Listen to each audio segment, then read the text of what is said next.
ప్రేమైన స్నేహితులారా, యేసుక్రీస్తు వారి నామములో నా యొక్క శుభములు తెలియజేస్తా ఉన్నాను. అపోస్తల కార్యములు 2వ అధ్యాయము 25వ వచనాన్ని చదువుతా ఉన్నాను. ఆయనను గూర్చి దావీదు ఇట్లనను, నేను ఎల్లప్పుడూ నా ఎదుట ప్రభువును చూచుచుంటిని. ఆయన నా కుడిపార్శ్వమున ఉన్నాడు గనుక నేను కదల్చబడను.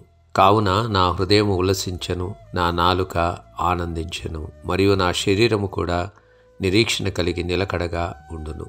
దావీదు దేవునిని తన ఎదుట ఉంచుకున్నవాడుగా ఉన్నాడు.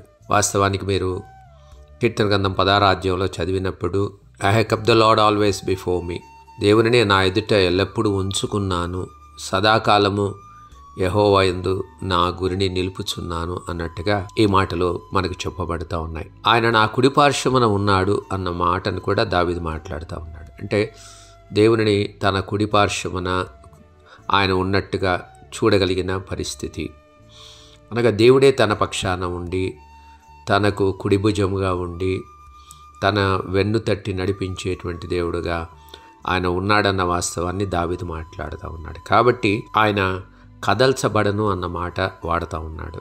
I will not be shaken, నేను కదల్చబడను.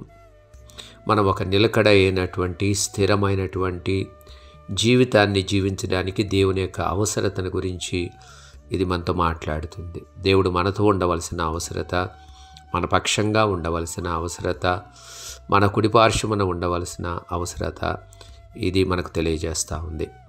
ఎవరైతే ఇలాగ దేవుణ్ణి సదాకాలము తమ ఎదుట ఉంచుకున్నవారుగా ఉంటారో, ఆయన పైన తమ యొక్క గురిని నిలుపుకున్నవారుగా ఉంటారో, ఒక స్థిరమైనటువంటి జీవితం, నిలకడైనటువంటి జీవితం, ప్రతి పరిస్థితిలో కూడా ఆనందించగలిగిన జీవితము వారికి ఉంటుంది అనేటువంటిది నిర్వివాదాంశము.